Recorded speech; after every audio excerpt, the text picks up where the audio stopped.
신없는 교회 사원 없는 신 36번째 시간으로 오병이어의 기적의 진짜 곡해 세 번째 시간 말씀을 전하도록 하겠습니다. 공자의 50세가 이르러서 1000명을 알게 됐다. 지천명이라는 말이 있죠. 그 말씀을 젊어서 헤아릴 때는 아마 그 연세쯤 이르면 내가 이 세상에 태어나서 무엇을 해야 되는가, 자기에게 주어진 인생의 사명이 비로소 분명해진다, 그런 뜻이려니 하는 생각이 들었었습니다. 항상 나는 왜 사나, 세상에 태어나서 무슨 보탬이 되려고 하는 것인가 하는 그런 의문이 풀리지 않는 숙제가 됐었기 때문에 50살쯤 되면은 그것이 분명해질 것인가 하는 내심 기대하는 마음도 있었습니다. 그러나 제가 마침 그 나이에 이르러 보니까 그런 뜻이 아닐 수도 있겠다, 그런 생각이 듭니다. 제가 공자가 계속해서 60세를 이순, 귀가 순해졌다, 듣는 것이 순해졌다는 거죠. 그 다음에 70을 불류고, 마음이 하고자 하는 대로 모든 일을 행해도 법도를 넘어가지 않게 됐다라고 한 것을 보면, 학문을 추구한다는 것, 진리를 추구한다는 것의 본질적인 목표는 결국 무엇을 하게 되느냐의 문제가 아니라 어떤 상태에 이르게 되느냐, 내가 어떤 상태에 이르게 되느냐 하는 문제다 하는 생각이 드는 겁니다.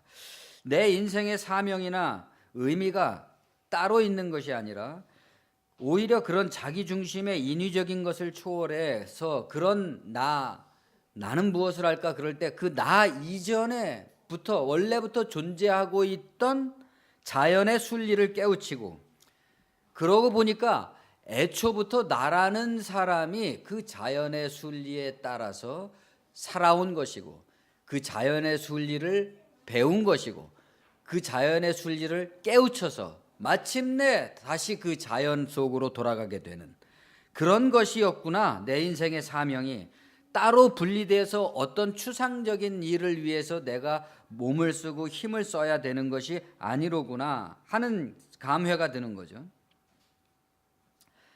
나와 내 인생의 의미나 사명이라는 것이 따로 존재하고 있는 게 아니라 지금 내가 무엇을 생각하고 있다면 그것이 바로 나인 것이죠. 그것이 바로 나라는 그런 생각. 겸허해졌다고 그럴까요? 공순해졌다고 그럴까요? 비로소 분명해진. 그러니까 이것은 특별히 하나님이 나만을 향해서 주신 사명이 아니라 모든 사람한테 공평하게 주신 사명이라는 것을 내가 깨우친 거죠. 그래서 그렇기 때문에 어떤 그 사명을 깨우쳤다 그래서 자아가 증대되거나 강화되거나 그런 것이 아니죠. 오히려 자기를 부인하게 되는 것이니까. 그렇게 해서 달리 나의 자아가 추구해야 되는 어떤 욕망이 사라진 상태, 그 사명, 하늘의 사명을 받아들임으로써 나의 개인적인 추구 자체들이 다 포기된 상태, 그것이 하늘의 명령에 대한 진정한 순종이 아닐까 싶어집니다. 그럴 때 1000명이라는 것은 하늘의 명령이긴 하지만 모든 사람이 다 우러러보는 산정 높이 걸려있는 어떤 기치처럼 저런 사람이 돼야 된다, 그런 게 아니라 한없이 낮은 대로 임하소서 하는 것처럼 한없이 자기 속으로 낮아져서 아무도 알아주지 않더라도 그 속에서 엎드려서 순종할 때만 자기가 가장 행복해지는 그런 것이겠죠. 그러니까 그것은 하늘의 뜻이 지상의 나에게로, 내 안으로 강림한 것, 인카네이션, 성육신했다, 이렇게 말할 수 있을 거라는 생각이 듭니다. 자기의 겸허와, 그렇지만 제가 그런 겸허한 마음을 갖게 됐고 공순한 생각이 들었다 그래서 그것을 타인들을 향해서 말로 설명하려고 하면은 시도 자체가 무색한 것이죠. 무색한데도 자꾸만 설명하려고 하면 그만 공허해지고 맙니다. 할수록 공허해지는데도 가령 그것을 저처럼 직업적으로 매주일마다 그런 얘기를 하려고 한다면 잘했어도 못했어도 그 가치만 떨어뜨리고 손해만 보게 됩니다. 그 말을 안 할 때가 더, 나 혼자 품고 있을 때가 더 가치가 있는 거잖아요. 그걸 누구한테 발설을 막 신나게 해버리면 그만큼 내가 가치가 떨어지고 힘이 빠지죠. 제가 주기적으로 우울에 빠지는 데는 다 이유가 있을 겁니다. 언행일치, 제가 제일 무서워하는 말입니다. 뭐 언행일치, 말은 어떻게 하는데 행동은 어떻다, 이런 글들이나 말들을 들을 때면 항상 저 자신에 대해서 무수한 어떤 부끄러움과 비루함을 느끼게 됩니다.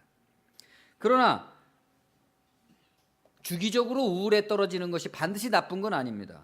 왜냐하면 오히려 건강과 진실을 위해서 필요한 측면이 있습니다. 그 우울에 빠졌을 때는 이런 생각이 드는 거죠. 우울에 빠져 있다가 마지막에 바닥을 칠 때쯤이면은 이런 생각이 듭니다. 인생의 의미는 어디에 있는 것이냐? 자기 말대로 자아실현의 의기양양함에 있는 것이냐?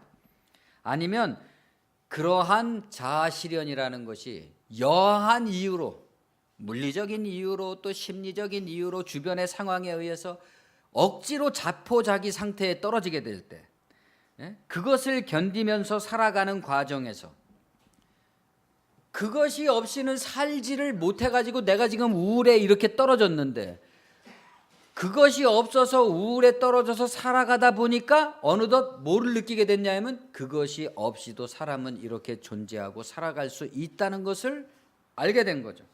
그것이 진실 아니겠습니까?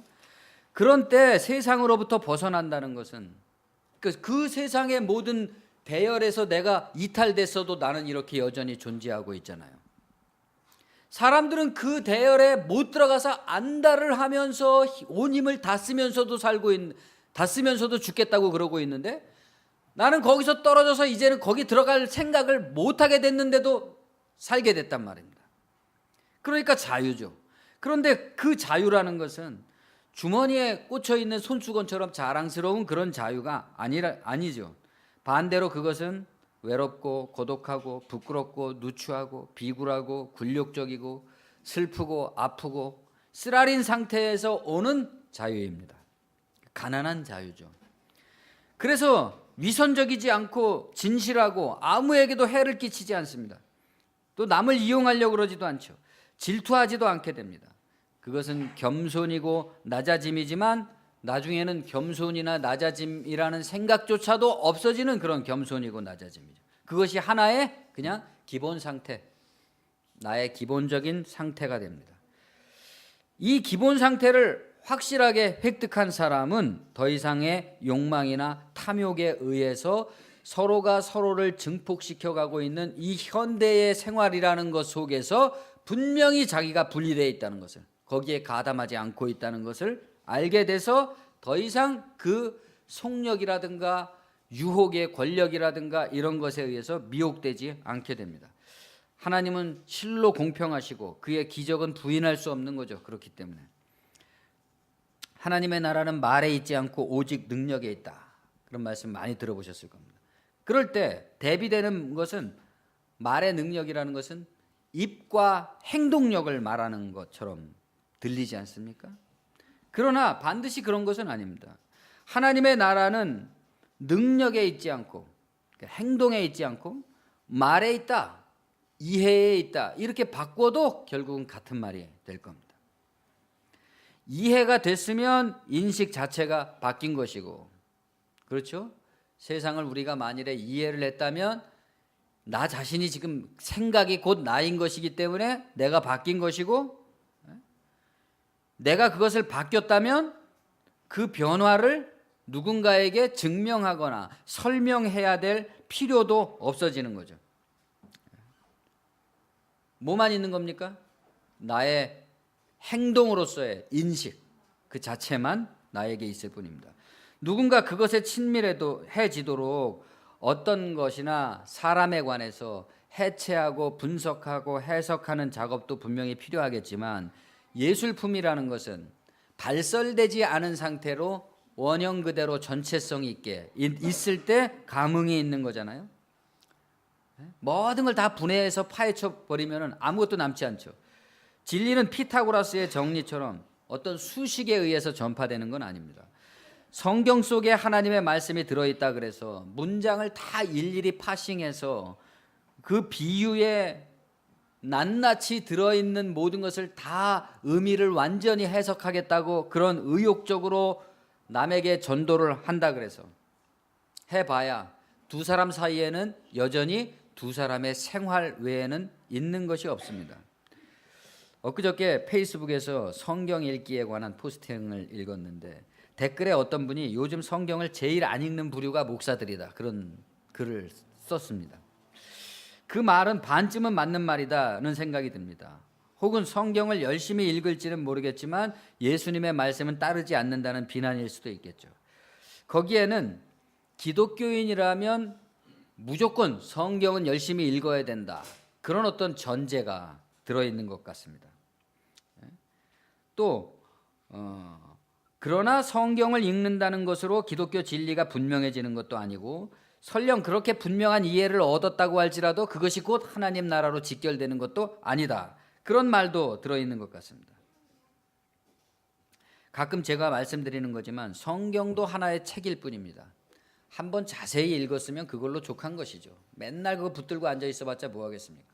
우리가 무슨 대하소설이 너무 감동적이라 그래갖고 맨날 그것만 읽진 않잖아요. 성경이라는 것도, 성경이 책이라는 말은 그것 역시 인간의 이야기이고 역사라는 의미입니다. 세세히 아는 것도 좋겠지만 그 전체의 줄거리와 주제, 장르의 어떤 특성을 이해하는 게 중요하죠. 그 특별함을 감지하는 게 중요합니다. 그 주제가 인간 조건과 인간 문제에 대한 이야기이고 역사라는 점에서 특별하다, 이거죠. 우리의 신앙이 그런 어떤 성서의 특별함만을 칭송하거나 찬양해서는 의미가 없습니다. 그런 거 내세워 갖고는 의미가 없죠. 특별함이라는 것도 보편적이고 일반적인 삶 속에 스며져 들어있는 것이죠. 특별함이라는 것은 우리의 보편적이고 일반적인 삶을 떠난 어떤 특별한 종교 생활을 가리키는 게 아니라 우리 모두 벗어날 길이 없는 보편과 일반의 삶으로서의 어떤 운명, 그 운명 자체를 이것을 통해서 특별하게 바라볼 수 있는, 그러니까 너무나 하찮게 살아가고 있는, 너무나 일상적이어서 그냥 생각 없이 살아가게 되는 그 삶 자체를 특별하게 볼 수 있는 안목을 주는 것이죠. 그러니까 그럴 때 나는 본다 하는 말은 나는 믿는다는 말과 동격입니다. 내가 이미 그것을 믿고 보고 있다면 성경의 특별함은 벌써 내 안에 들어온 것이고 나는 벌써 특별해진 것인데, 그 특별함을 구하기 위해서 성경을 계속 읽느냐 마느냐 하는 문제는 더 이상 논할 바가 못 될 것입니다. 아무튼 여러분들 가운데서도 같은 느낌을 갖고 계시겠지만 50세가 되면서 내 속에 나는 그대로인데, 몇 살 때 뭐진 건지는 모르겠지만 하여튼 내 속에 나는 영원히 그 상태인 것 같은데, 외부적인 속력이 갑자기 정신을 차릴 수 없을 정도로 빨라진, 몇 배는 빨라진 느낌입니다. 이름을 알고 있는 많은 사람들의 부음을 페이스북에서 날마다 실시간으로 보게 되니까 더욱 속도가 빨라지는 것 같습니다. 그러나 이런 증상은 우리 생체의 리듬은 퇴보했으면 퇴보했지 발전돼 가는 것이 아닌데, 상대적으로 정신의 이해력은 더욱 깊고 세심해지면서 주변 세계를 인식하는 양이 급증했기 때문에 생기는 불균형이다, 그런 글을 읽은 적이 있습니다. 그럴듯한 해석이죠. 그러니까 이 내가 취합하는 정보의 양에 맞춰가려면 운동들을 부지런히 하셔야죠. 공자께서도 50세가 되니까 이런 가속도의 속수무책을 인식하셨던 걸까요? 공자님이 따로 육체를 연마하셨는지는 모르겠습니다. 그러나 그 가속도에 쫓겨서 놀라지도 않고 두려워하지도 않고 우울에 빠지지도 않고 자연의 흐름에 유연하게 몸을 맡긴 상태로 침착하게 언제나 그 상태인 기본 태세를 갖추고 발견할 수 있겠느냐? 갑자기 내가 누가 죽었다는 부음들을 접할 때마다 갑자기 그냥 생이 무너지는 것 같은 그런 절망감에 휘둘리는 게 아니라, 그런 것을 만날 때 차라리 나는 이렇게 살아서 그 사람의 아름다움을 여전히 기억할 수 있는 그런 낙관적인 정신의 힘을 내가 미리 준비하고 있는 것이냐 하는 문제죠. 여러분은 여러분에게 죽음이 작동하는 방식을 하나의 표적으로 이해를 했습니다. 죽음이 작동하는 방식은 죽음이지만 그것에 대한 이해는 하나의 표적으로서 새 생명에 대한 일깨움입니다. 여러분이 복음을 들었을 때 이거다 하는 감탄을 했을 때 그 이치를, 왜 내가 감탄을 했던가 하는 그 이치를 딱 붙들었다면 여러분은 다시 나락에 떨어뜨리려고 하는 어떤 미혹의 시작점에서 자기 부인을 통해서 죽음이 생명에 삼키우는, 죽음이 없으면 그 승리도 없는 거잖아요. 죽음이 있으나 죽음에 굴복되는 것이 아니라 죽음이 있음으로 생명에 삼키우게 되는 표적을 확인하게 됐을 겁니다. 1만 가지의 성경 지식은 없을지 모르겠지만 죽음이 생명의 도구가 되는 이치를 내가 가지고 있는 거죠. 여러분은 낳을 때부터 지금까지 앞을 못 보다가 안식일에 병을 고침받은 사람처럼 말할 수 있을 겁니다. 그가 누구인지, 그리스도가 누구인지, 신학이 무엇인지 나는 알지 못하지만 한 가지 내가 아는 것은 전에는 내가 보지 못하는 사람이었다가 지금은 보는 그것입니다. 예수님은 너희가 나를 찾는 이유는 표적이 아니라 빵 때문이다 라고 질타하시면서 세상 일반 사람들이 다 추구하는 방식의 양식을 위해서 살지 말고 세상이 주지 못하는, 세상이 문제가 되는, 세상 사람들이 사는 것으로 인해서 문제가 되는 그것에 대한 해답을 주는 것을 위해서 살라. 영원한 양식이죠. 그것이 진정한 생명. 그러니까 무리들이 물어봤습니다. 그러면 우리가 어떻게 해야 하나님의 일을 하는 겁니까? 이 질문으로 그냥 바로 가는 거예요. 하나님을 위해서 뭔가 특별한 일을 해야 한다는 명제가 그 사람들의 정신을 질식시키고 있습니다. 뭔가 도덕적인 내가, 사회의 공헌, 뭔가 그런 사람이 돼야 된다는 거예요. 항상 영원한 생명이 되는 양식을 위해서 살라는 말이 하나님을 위해서 살라는 말로 이해가 될 때, 언제나 생명이 되는 양식을 위해서 살라는 말씀이 하나님을 위해서 일을 하라, 뭔가 일을 하라, 이런 것으로 설교가 될 때 이런 정신상의 질식이 일어나는 거죠. 그거밖에 못 보는 거예요. 딱 그런 말을 들으면 인생은 그렇게 사는 것일 것이라는 어떤 선입견에 의한 삶. 그러나 하나님은 누군가 자기를 위해서 대신 일을 해줘야만 되는 세상의 고용주 같은 분이 아닙니다. 예수는 당신들이 하나님을 위해서 뭔가를 해야 한다는 말을 하려는 게 아니다. 당신들에게 안식과 생명을 주는 하나님의 방식, 구원의 경륜을 일깨우려는 것이다. 그러면 하나님이 나에게 주시는 구원의 경륜을 내가 일깨움을 받으려면 내가 할 일은 뭡니까? 하나님이 하시는 그 구원의 경륜이라는 것을 믿는 일. 아까 그랬죠. 보는 것은 믿는 것이다. 그것을 알아차리는 일, 그게 우리가 해야 되는 일이라는 거죠. 이 인생의 목적은 왜 이렇게 부조리하게 어차피 다 죽게 돼 있는 거를 왜 이런 삶을 살게 해가지고 이렇게 괴롭게 살게 하고 그것을 겨우 통과했더니 결국은 죽는 것밖에 없는 이런 삶을 왜 줬나? 그런 말 아무리 해봤자 소용이 없잖아요.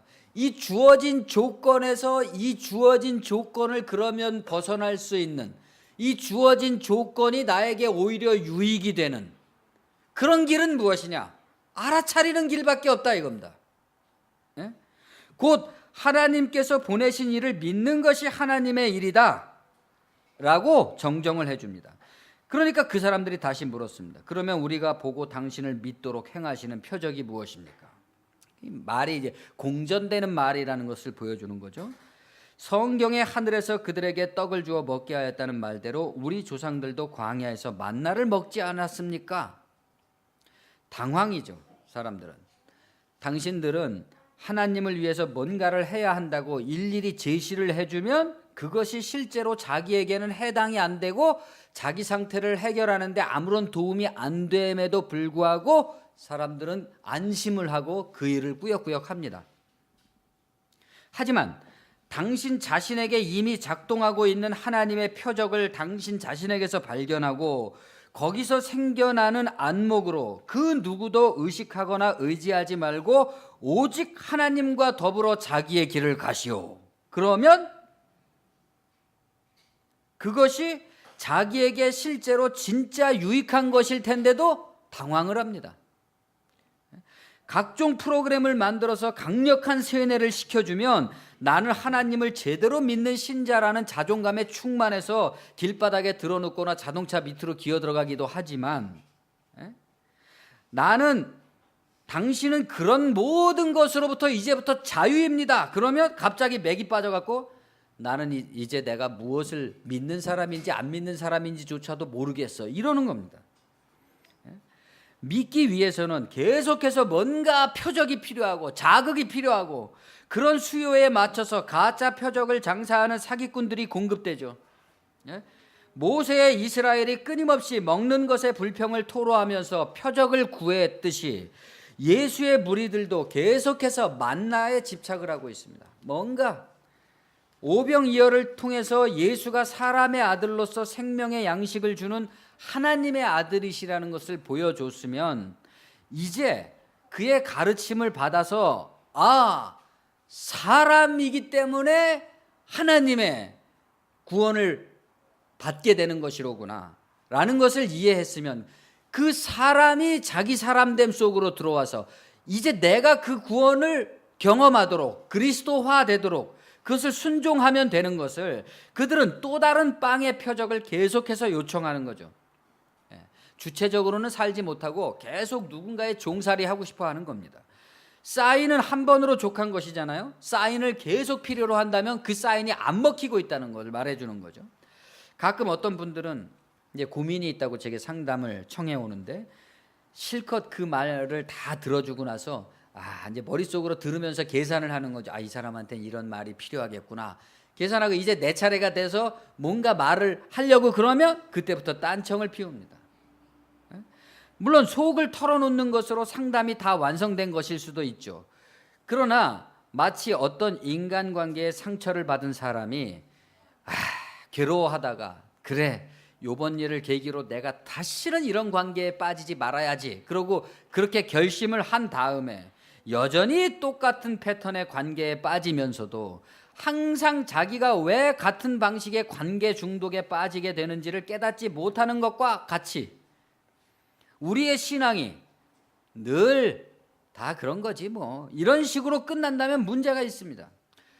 이대로는 안 되겠다고 하는 한 번 자기를 갈아붙이는 어떤 결심, 하나님과 맞붙은 씨름이 아닌 다음에야 맨날 그냥 오픈 게임만 하다가 선수 생활 마치는 거죠. 예수는 모세가 준 떡은 그런 떡이 아니라 떡이라는 것은 하나의 사인일 뿐인 것이고 그 떡을 통해서 말씀하고자 보여주고자 하는 본질은 생명의 원천이 어디서 나오냐 하는 문제다. 농사져서 만들어진 게 아니라 하늘에서 왔다는 것은 바로 그런 의미다. 그러니까 무리들은 그런 표적이고 뭐고 간에 이 떡을 그냥 항상 우리한테 주시면 될 거 아닙니까? 사인이고 뭐고 그런 거 어려운 말 하지 말고 그냥 직접 구원을 맨날 해주면 될 거 아닙니까? 이렇게 원망을 합니다. 이쯤 되면 이게 이제 떡 중독이죠. 사실은 종교 중독, 하나님 중독입니다. 우리가 이렇게 간절히 하나님을 믿는데 왜 다 해주시지 않느냐? 요 대목에서 이제 사기꾼들이 막 몰려 나오는 게 들리시죠? 나는 생명의 떡이니 내게 오는 자는 결코 줄이지 아니할 터이요 나를 믿는 자는 영원히 목마르지 아니하리라. 내가 할 말은 이것뿐이다. 알아들으면 다행이고 못 알아들어도 다 팔자다. 오병이어 표적의 핵심이 드러났습니다. 하나님이 구원을 주신다는 믿음에 대한 오해, 사람들의. 그러나 사람의 아들을 통해 주시는 구원의 방식, 그것을 대비하는 거죠. 오병이어의 기적을 통해서 사람들이 하나님의 구원이라는 걸 얼마나 오해하고 있나를 보여주고, 그런데 그 실제 사람이 구원되는 것은 전적으로 사람의 방식이어야 된다. 그런 어떤 신적 방식이 아니라.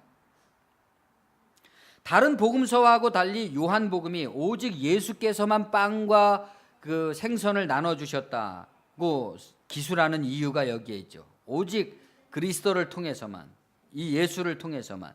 남은 12강주리의 빵을 버리지 말라거나 거기서 생선이 언급되지 않은 이유도 짐작이 갑니다. 이 하늘에서 내려온 생명의 떡이라는 것을 증명하기 위해서.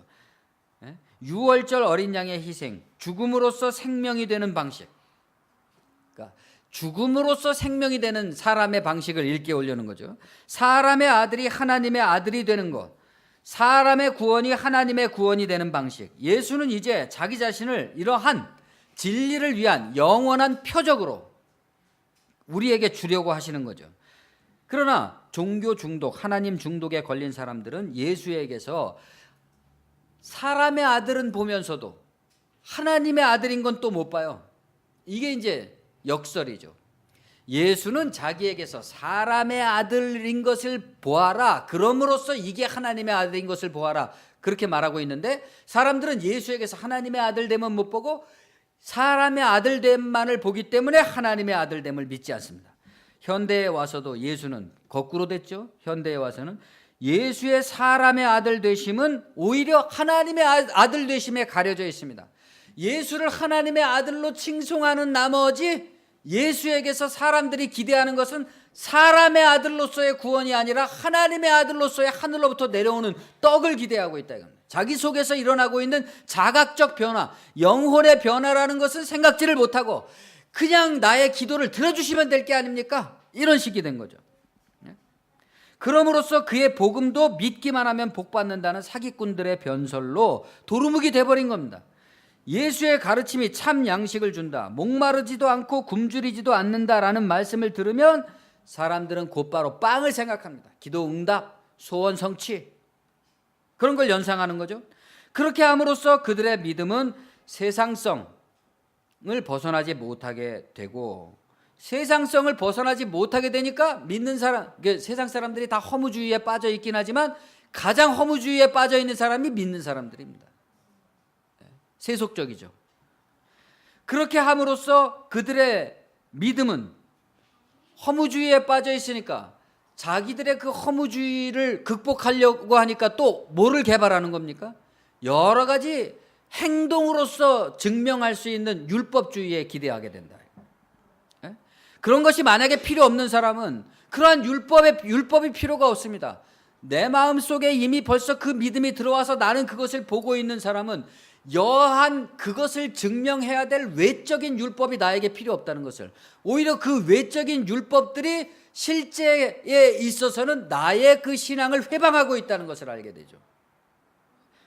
그러나 그것이 없는 사람들은 자기 믿음을 증명하려면 꼭 그냥 어디 집회나 길바닥에 누웠거나 다른 사람 막 비방하는데 참여하거나 이런 것을 통해서 나의 신앙은 이렇게 투철하다라는 것을 보여줄 수밖에 없죠. 그렇기 때문에 성경에서 나온 말들을 사용하는 그들의 말은 예수의 복음과 유사하지만 열매는 복음에서 멉니다. 반면 믿지 않는 사람들은 오히려 예수님의 대속과 희생의 죽음을 더 강조하기도 합니다. 요즘은 정말 믿지 않는 사람들이 예수님에 대해서 더 잘하는 것 같아요. 본질상 그 사람들이 더 예수에 가까운 것은 아닐까요? 그러나 그렇지도 않습니다. 왜냐하면 그들이 말하고 있는 예수와 같은 희생과 대속에는 사실상 죽음 이외의 생명은 없습니다. 이게 중요한 문제죠. 있다고 할지라도, 죽음을 건너뛴 어떤 생명이 있는 것처럼 말해진다고 할지라도 그것은 주관적 관념론에 불과한 추상으로서 정직히 고백한다면 실제로는 없는 거라는 것을 누구보다 자신들이 잘 알고 있습니다. 오늘날 어떤 그리스도인들조차 부활은 없다는 식으로 부활은 없다 이런 식의 단언을 공공연히 하고 있습니다. 그렇지만 고린도전서 15장 19절에서 바울은 만일 그리스도 안에서 우리가 바라는 것이 다만 이 세상의 삶뿐이라면 모든 사람 가운데 우리가 더욱 불쌍한 자리라고 말하고 있습니다.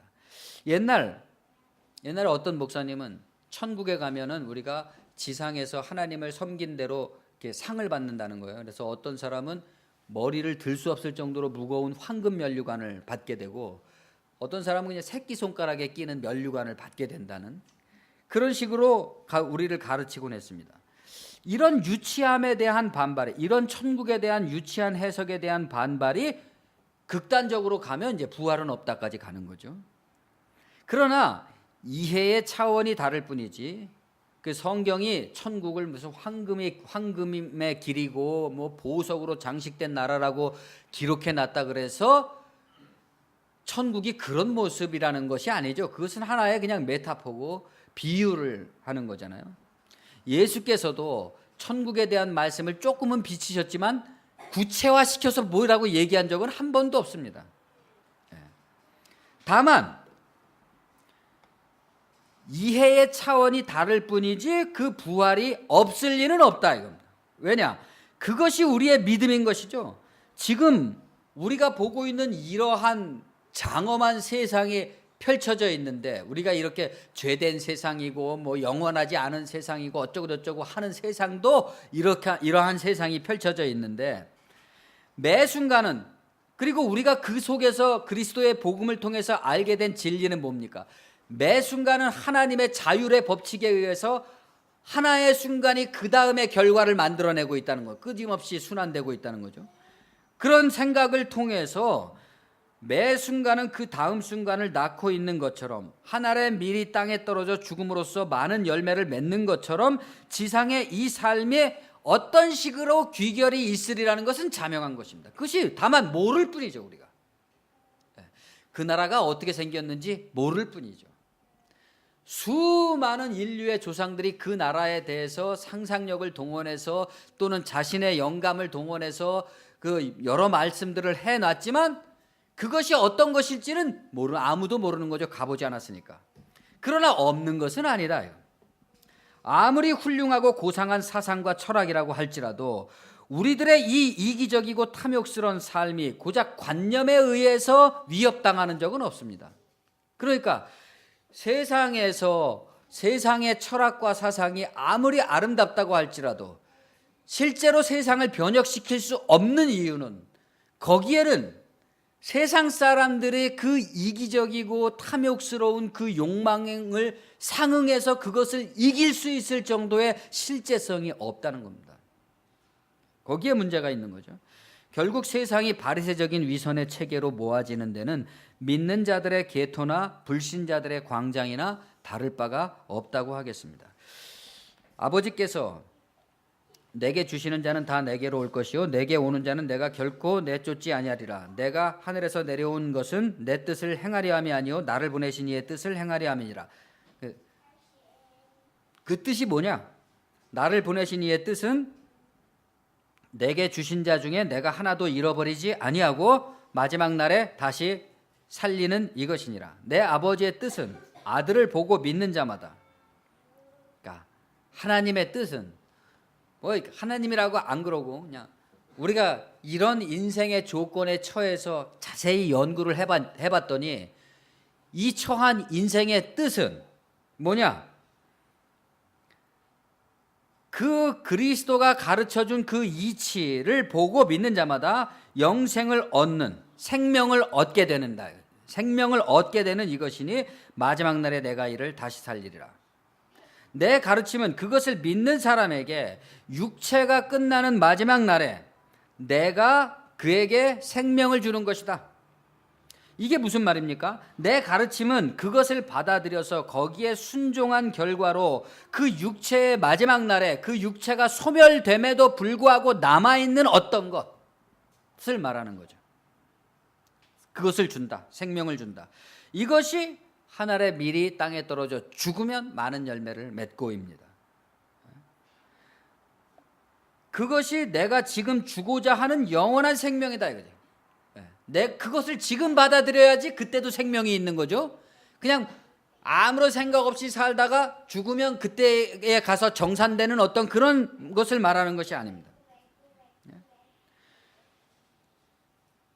예수의 세계, 믿음의 세계가 관념적인 바리새 세계와 다른 점은 지금 요청되는 삶의 방식이 다가올 하늘나라를 구현해주고 구체화시켜주고 계속해서 약속을 가지게 한다는 점입니다. 그것은 일생을 거기에 다 바치고도 끝판에 가서는 허무한 종말로 끝나는 약속 없는 어떤 역사주의적 이상과는 다릅니다.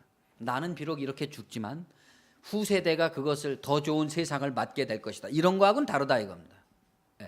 그것은 위대한 불굴의 영웅, 안중근 의사나 이런 분들 같은 위대한 영웅들에게는 그러한 죽음이 가능하지만 이 탐욕과 이 자기 생명에 매달려서 살아가고 있는 이 수많은 중생들, 하층에 있는 이 보편적인 인간들에게는 구원이 못 됩니다. 그 방식은.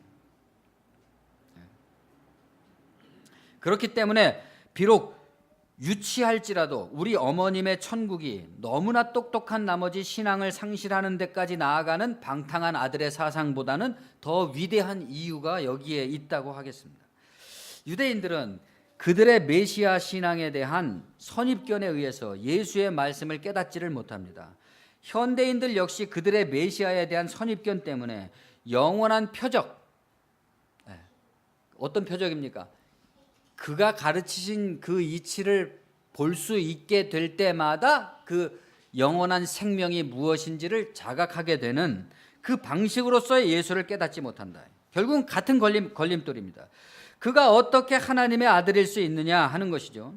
예수는 하나님의 아들이라는 표현을 너희는 곡해하고 있다고 반박을 합니다. 하나님을 본 사람은 없다. 예수 자신 역시 하나님을 봤다는 게 아니라 영혼의 자각을 통해서 하나님의 이법의 말씀을 깨달았다는 것이죠. 광야에 가서 시험 받으셨잖아요.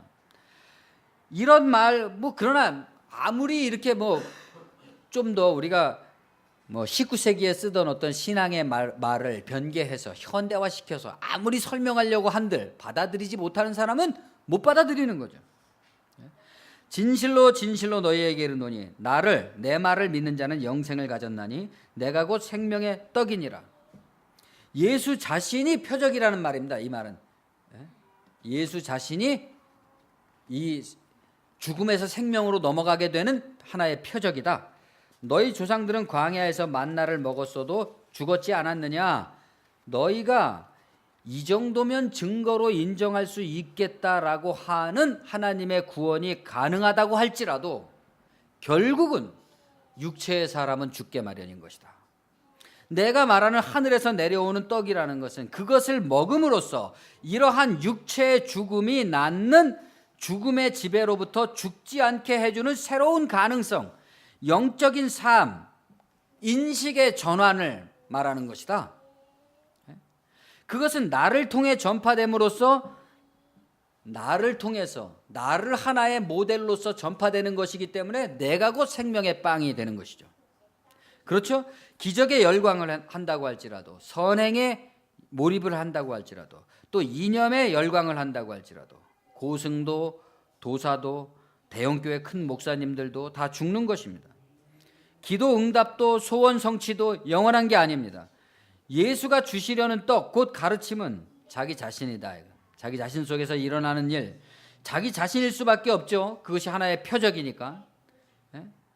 여러분이 누군가에게 이 그리스도의 복음을 전파한다고 할 때는 여러분 자신이 표적일 수밖에 없는 겁니다. 말로는 안 되는 거죠. 한 사람 안에서 그의 인격 안에서 주어지는 생명, 죽음을 통해서 죽음으로써 일깨워지고 전파되는 생명, 그것은 전파되기 어려운, 실로 전파되기 어려운 불림 문자죠. 머리로 아무리 이해를 시켰다고 할지라도 이 상태를 전파시키긴 어려워요. 그것은 그 예수 안에서 생명, 그리스도를 발견하고 그것을 생명의 양식으로 받아들이고 거기에 순종하는 사람만이 붙들 수 있는 겁니다.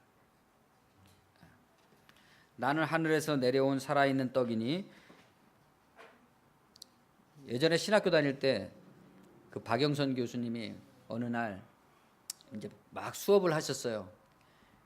그리고 이제 그분은 끝날 때 뭐 질문할 거 있으면 질문해봐, 뭐 이런 식으로 이제 말씀을 하셔서 제가 이제 질문했습니다.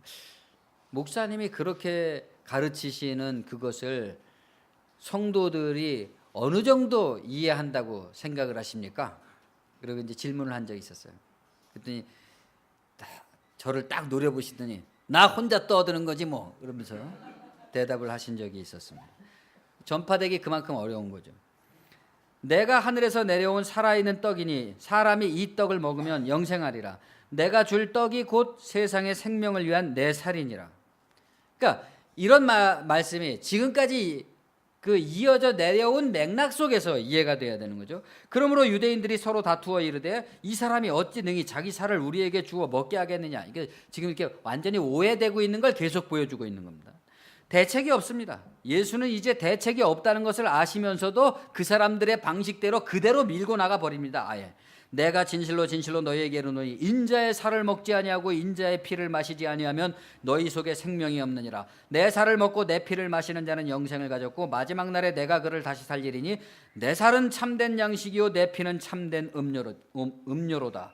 내 살을 먹고 내 피를 마시는 자는 내 안에 거하고 나도 그의 안에 거하나니 살아계신 아버지께서 나를 보내심에 내가 아버지로 말미암아 사는 것 같이 나를 먹는 그 사람도 나로 말미암아 살리라. 이것은 하늘에서 내려온 떡이니 조상들이 먹고도 죽은 그것과 같지 아니하여 이 떡을 먹는 자는 죽음이 없으므로 영원히 살리라. 자, 이런 말씀을 무슨 천주교에서 말하는 화채설이나 그런 것처럼 너무 신성하게 생각해서 할 필요도 없고, 그러나 또 후대에 이런 말씀들은 다 예수님이 직접 하신 말씀이라기보다는 후대에 신학화해서 한 말이다. 그리고 너무 지나치게 무시해버릴 필요도 없는 거죠. 이 말씀의 진실은 예수가 가르치고자 하는 복음에 대해서 사람들이 이럴 정도로, 이런 어떻게 보면 말장난 같은 이럴 정도로 서로 곡해와 오해가 계속되고 있다. 가르쳐지기 그만큼 어렵다. 이런 말을 하고 있다는 것을 우리가 이해하면 되겠습니다. 예수라는 표적에 대한 오해에 그치는 문제가 아닌 것이죠. 자기의 죽음이 곧 자기에게 새로운 생명이 되는 것이라는 이 예수의 방식. 우리가 인생이 왜 이렇게 어차피 죽을 인생을 왜 나한테 주었나 하는 그런 절망으로부터 아니로구나, 이 나의 죽음을 인식하게 됨으로써 거기서 생명이 있는 것이로구나 하는 걸로의 전환, 이 새로운 존재 방식, 새로운 생명의 방식에 대한 오해가 언제나 누구에게? 그 오해 당사자에게 진리에 이르는 걸림돌이 되고 있다는 겁니다. 이 말씀은 어렵도다. 누가 들을 수 있느냐. 그때부터 그의 제자 중에서 많은 사람이 떠나가고 다시 그와 함께 다니지 않았다고 했습니다. 그렇죠? 인자의 살을 먹고 인자의 피를 마시지 아니하면 생명이 없고, 이런 말을 들으니까 사람들이 질려버린 거예요. 쉬운 거를 좋다 하고 어려운 것을 사람들은 싫어하죠. 어떤 어려움이 그 사람들한테 걸림돌이 됐을까요? 예수의 가르치심 중에서 어떤 게 자기의 죽음을 통해서, 자기의 죽음을 직면하고 그것을 통찰하는 것을 통해서 새로운 생명이 얻어진다고 하는 이 복음에 있어서 어느 부분이 사람들에게 어려움이 되는 걸까요? 예수는 살리는 것은 영, 본질, 실제이고 육은, 비본질은 살리는 것이 못 된다라고 말씀을 합니다. 내가 너희에게 가르친 것은 실제적인 것이기 때문에 생명력이 있다. 내가 너희에게 말한 것은 영이요 생명이다 그랬잖아요. 내가 전에 말했었지, 내 아버지께서 오게 하여 주지 아니하시면 누구든지 내게 올 수 없다고. 예수님이 제자들을 향해서 하신 말씀이잖아요. 자기를 추종하던 무리들이 너무 많이 한꺼번에 떠나가니까 예수님이 약간 변명을 하시는 거죠. 내가 옛날에 말했었지, 아버지께서 나한테 보내주시지 아니하시면 결국 다 떠나가게 돼 있다고. 그렇게 하는 거죠. 다 믿고 안 믿고는 다 팔자소관이라는 겁니다. 쉬운 걸 어렵게 생각하고 어려운 걸 쉽게 받아들이는 것, 실제적인 것은 실제적으로 못 느끼고 비실제적인 것은 실제적으로 느끼는 것, 이런 착각이 지금 만연돼 있지 않습니까? 다 팔자소관인 것이죠. 예수님은 맥이 빠지셨는지 12 제자에게 물어봤습니다. 결국 너희도 가려느냐? 역시 시몬 베드로가 가장 빨랐습니다. 주여, 영생의 말씀이 주께 있사오니 우리가 누구에게로 가오리이까? 우리가 주는 하나님의 거룩하신 자이신 줄 믿고 알았사옵나이다. 칭찬받을 만하고 수제자가 될 만한 것이죠. 톨스토이는 죽을 때 나는 진리를 사랑한다. 그런데 사람들은 왜 그렇게 말했다고 합니다. 복음서는 거듭거듭 설명하고 거듭 반박당하고 거듭 해명하고 거듭 설득하지만 끝내는 외면당하는 예수를 기록하고 있습니다. 너희도 가려느냐라고 묻는 예수의 질문에 이르면 야, 진짜 이 짓을 왜 하는 건가? 이런 먹먹한 생각이 듭니다. 이것의 중대함과 당위성을 설명하려면 더 치사해지는 거죠. 왜냐하면 이것을 중대하게 생각하는 사람에게는 세상 그 무엇보다도 중대하지만 그 중대함의 가치를 모르는 사람한테 그 중대함을 얘기하는 건 정말로 치사한 일이죠. 그러나 안 할 수도 없습니다. 사람은 무엇으로 사는가? 어떻게 죽음을 이기는가? 이 세계의 온갖 부조리와 고통을 어떻게 하면 끝낼 수 있는가? 씨의 죽음이 새로운 생명을 위한 참된 양식이 될 것이라는 것입니다. 이 말은 죽어서 정산되는 그런 천국을 말하는 게 아니라 이미 그 하늘을 마음에 가졌을 때 사람은 그 나라를 위해서 참으로 죽을 수 있다는 것을 말해주고 있는 것이죠. 욕망에 의해서 모든 사람이 살아가고 있는 이 삶 속에서 자기 부인이라는 방식으로 살아가는 새로운 방식의 삶을 구현할 수 있는 길은 그것을 통해서 마지막에 구현되게 되는, 얻게 되는 것에 대한 믿음이 있기 때문에 그 믿음을 벌써 내가 가지고 있는 사람은 그 미지의 나라를 위해서 지금부터 내가 그렇게 살 수 있다는 것이죠. 참으로 죽을 수 있다는 거죠. 우리가 이러한 복음 안에서 자신의 삶의 욕망으로부터 죽음을 발견하게 될 때 그 죽음은 같은 죽음이지만, 전에는 나의 욕망 안에서 죽음을 발견하면 그것이 그냥 죽음 그 자체였지만 이제는 그리스도의 복음을 통해서 내가 그 죽음을 발견하니까 그 죽음을 통해서 새로운 생명이 나오게 되는 것으로서 같은 죽음이지만 필연적으로 새로운 삶이 뭡니까? 생명이잖아요. 생명을 파생시키는 죽음이다 이겁니다. 그 죽음은 확실한 죽음이지만 생명입니다. 그것은 무신론적인 죽음이 아니라 약속 있는 죽음이기 때문에 죽음을 능가해서 이깁니다. 우리가 어떤 것에 대해서 진정으로 힘이 없는데 그 대상과 싸울 때는 허세를 부리게 되잖아요. 그러나 우리가 진정으로 어떤 대상을 능가하는 능력을 가지고 있을 때는 나에게서 긍정적인 힘이 나옵니다. 그것은 무신론적인 죽음이 아니다. 죽음으로부터 생명으로 옮겨져서 우리 생에서 죽음을 없애줍니다. 이 점이 기독교 복음이 현대인에게도 여전히 그들의 모든 문제를 해결해 줄 수 있는 복음인 이유입니다. 이 방식이 아니고서는 이 죽음의 육체로부터 우리가 해방될 방식은 전혀 없기 때문이죠. 예수는 그러한 새로운 존재 방식의 표적이었다 이겁니다.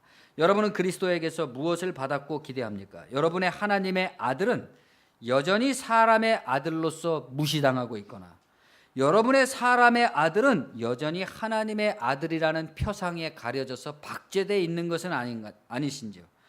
그러나 그가 인간이시기 때문에 하나님이시라는 것은 오해가 불가피할지라도 어쩔 수 없습니다. 쿠어바디스 도미네라는 말을 많이 들어보셨을 겁니다. 주여 어디로 가시나이까. 그러나 이 말을 우리 자신에게 올 때는 이렇게 번역되어야 됩니다. 주님, 나는 어디로 가야 합니까? 논리적으로 이해됐거나 아니거나 살리는 것은 실제적인 것이고 관념적인 것은 실효성이 없습니다. 기도하겠습니다. 주님 은혜를 감사합니다. 오병이어의 기적을 통해서 그것이 오해되고 곡해되는 과정을 통해서 또 복음서 기자는 예수의 설명을 통해서 기적이라는 것이 뜻하는 진정한 의미에 대해서 그것이 끊임없이 곡해되고 있는 종교의 현실 속에서 참된 생명이라는 것이 어떻게 해서 얻어지는 것이냐 하는 것을 절망적으로 증언해 주고 있습니다. 그것은 그만큼 이 복음의 말씀이 전파되기도 어렵고 이해되기도 어렵고 구현되기도 어렵다는 것을 우리에게 일깨워 줍니다. 왜냐하면 그것은 죽음을 통과하는 것이기 때문에 그렇습니다.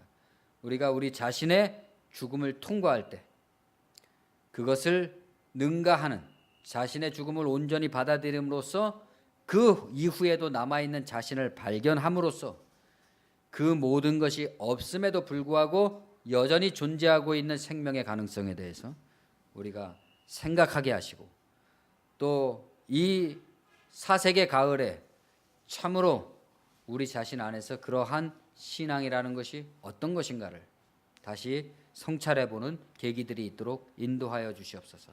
그리하여서 이 진리의 이치가 우리 삶의 인격 속에서 증명이 될 때, 우리의 욕망과 생각과 절망 속에서 증명이 될 때, 우리가 이런 것이다 하는 것을 몸으로 체득하게 도와주시고, 그 체득한 것을 잃어버리지 않게 도와주시고, 그것을 나의 모든 관계 속에서, 삶의 사업 속에서, 생활 속에서 더 이상 그러한 모든 생활과 관계와 삶이 나에게 죽음으로 작동하지 아니하고 죽음을 통과한 생명으로 작동함으로써 새로운 특별한 안목으로서 이 모든 삶과 관계와 인간과 그러한 희망을 그들 가운데서 볼 수 있는 이 특별한 사랑, 이 관심을 우리가 가질 수 있도록 인도하여 주시옵소서.